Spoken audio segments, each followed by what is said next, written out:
Hi, my name is Brianna and I work for the Live Oak Public Library. Today I will be reading the story Rumpelstiltskin as retold by Philip Pullman from the Fairy Tales from the Brothers Grimm. There was once a poor miller who had a beautiful daughter. One day he happened to fall into conversation with the king, and in order to press him he said, "You know, your majesty, I have a daughter who can spin straw into gold." The king said to the miller, "I like the sound of that. If your daughter is as clever as you say, bring her to the castle tomorrow and we'll see what she can do." When the girl was brought to him, he took her to a room that was filled with straw right up to the ceiling. He gave her a spinning wheel and several spools and said, "There you are.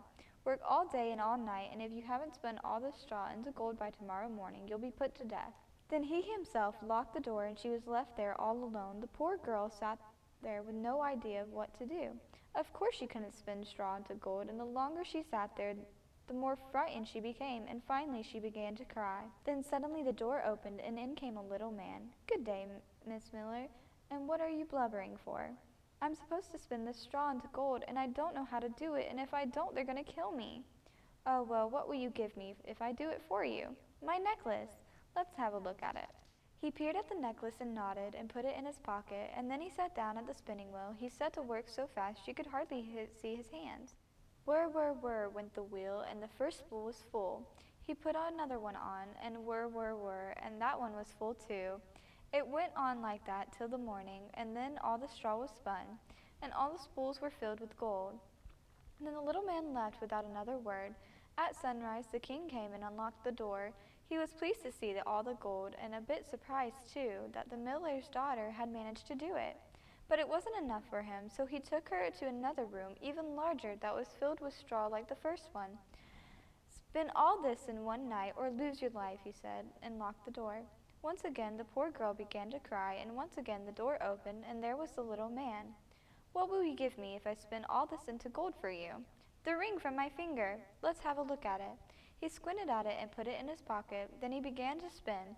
The wheel went whir, whir, whir all night long, and by morning all the straw was turned to gold. The king was even more delighted, but he still hadn't gotten enough gold. He took the miller's daughter to an even larger room filled with straw like the others, and said, "Spin this into gold, and I'll make you my wife." He was thinking, "She's only a miller's daughter, but I'll never find a richer wife in the world." When the girl was alone, the little man opened the door a third time. "What will you give me? I've got nothing left." "Then you've got to promise me that when you're queen, you'll give me your first child." Well, who can tell what'll happen in the future, she thought, and she promised the little man what he asked for. He set to work, and by the morning all the straw had been spun into gold. When the king saw it, he kept his promise, and the miller's lovely daughter became the queen. A year later, she brought a beautiful child into the world. She'd put the little man out of her mind, and all of a sudden, there he was. "Now you must give me what you promised," he said. "Oh, no, no, please, anything but that. I'll give you all the wealth in the kingdom." "What would I want that for, when I can spin gold from straw? I want a living baby, that's what I want." The queen began to cry and weep so much that the little man felt sorry for her. "All right, I'll give you 3 days," he said. "You find out what my name is in 3 days, and you can keep your child." The queen sat up all night trying to remember every name she'd ever heard of. She sent a messenger into the town to ask for any unusual names and wrote down everything he came back with.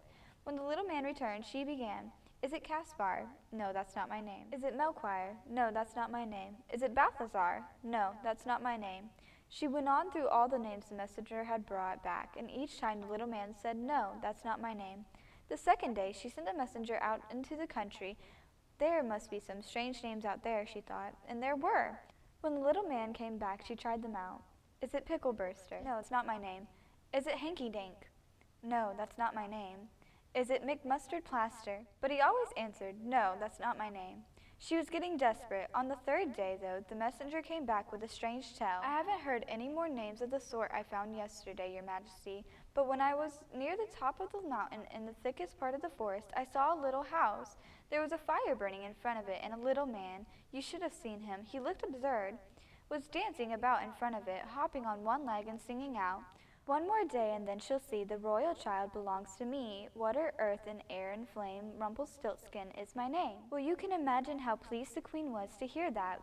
When the little man came in, he was rubbing his hands together and hopping with glee and saying, "Now, milady, what's my name? Is it Tom?" "No, that's not my name." "Is it Dick?" "No, that's not my name." "Is it, let me see, Harry?" "No, that's not my name."